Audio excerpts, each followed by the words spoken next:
Today, I had a very special client that I needed to go and see. I wanted to deliver a couple of watches and show him a couple more watches.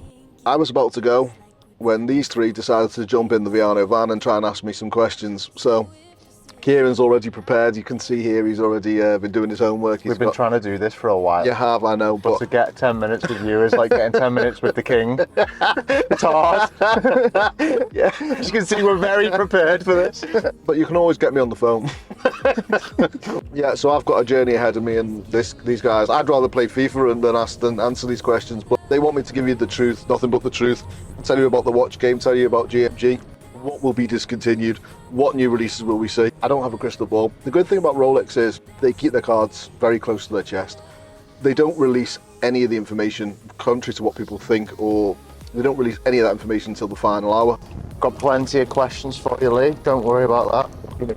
Let's start with how's business recently? 2023, how's it been? 2023 has been very good, much better than 2022. This time last year was about the same time that the releases, that the watch market started. So since March of 2022, right up until December 2022, the business was a very difficult business to be in. The prices of your stock dropped, plummeted 30-40%, or corrected itself, as we like to say. I don't think it was a correction. I think it was a drop. Reasons unknown, more likely to do with Russia and everything else, crypto, all these things. But the market has certainly picked up. Good. That kind of leads me on to my second question, which is, a lot of people always ask this, but why are prices of watches varying so much at the minute? You kind of touched on it then, but why? Inside this perspective. Well, I think the primary reason is that you'll have dealers that are holding stock that they've been holding a little bit too long. Therefore, they reduce the price to get rid or to get out and go again. Then you've got the odd bargain that you can pick up. I mean, ultimately, whether it's a bad market or a good market, there's always someone that needs to sell and there's always someone that needs to buy. And the people that need to sell, often the more desperate you are to sell, or the quicker your need for capital, the cheaper the price. Where do you see the watches at the minute? Do you see them on the rise again? Do you see them sort of staying the same? Do you see them decreasing again? Where do you see it going? I think the market's stable, definitely stable. I don't see a decrease coming. In fact, I know that the Asian market, the US market, even the European market and the UK market is short on stock. So anything where short supply, there's got to be demand, and the demand's still there. The price has to continue to rise. I don't think we're going to see rises like we did historically. No chance. I mean, they were like 10-12% per month. I have done some analysis on our own stock and on our own year to date, and I saw a rise of what I believe to be around 4 to 5% in 2023. That's give or take, and that will be dependent on the products, the models, etc. But I would say if we were to see a stable rise of maybe something like 1 to 3% per month, I think that would be good. I think people would be happy with that. Good answer. So with obviously the market slowly picking up again, as you were saying, what watches have been the most popular requests recently? What have you been finding that people have been wanting the most? I mean, I'm just thinking back on our stock levels. So we've done a lot of blue sky dwellers, root beers, bimetal not rose, Starbucks, or Pepsi's, Batgirls, sold a Milgauss this weekend.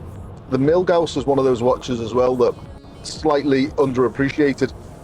I hear it on the grapevine that it's been discontinued. No one's talking about it, no one's mentioning it.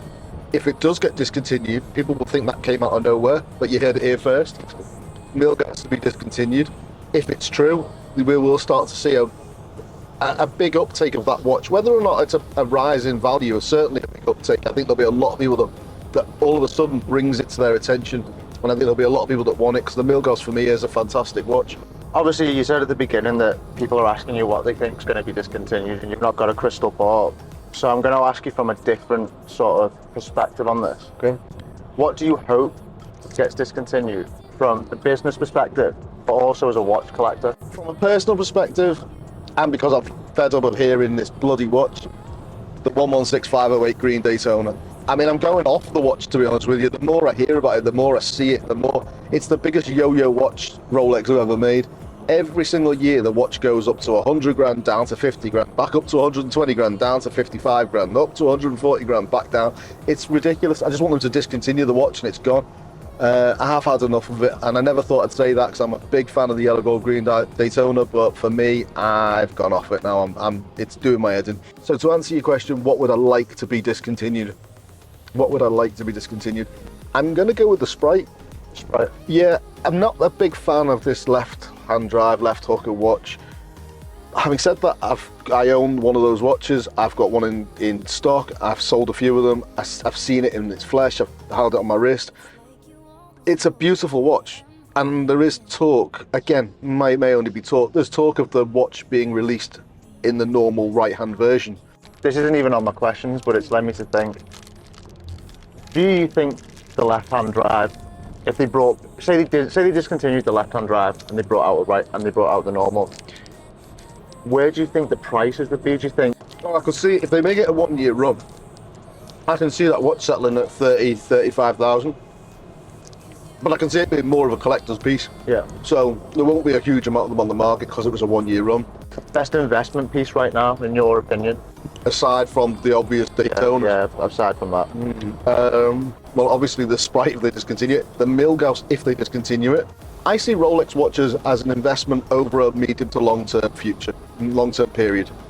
I don't see them as short-term games. I don't think of them as investments. I don't use the word investments to clients. I also have the way that clients are buying the watches these days, they're not buying them as investments. They're not buying investables.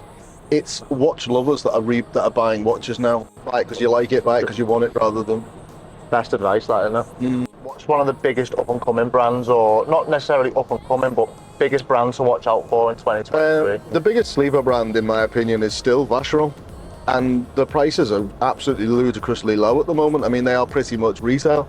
But if you're lucky enough to be able to get retail or get close to retail, and even in the grey market for the right Vacheron watch, unbelievable. They're the best watches by far. Get Fifa. See what I mean? Now we're talking. Yeah, exactly. What watch have you got on today? Me, yellow gold day-date. The Tony Soprano. Day-date 36, Tony Soprano. It's actually beautiful, you know. I actually really like it.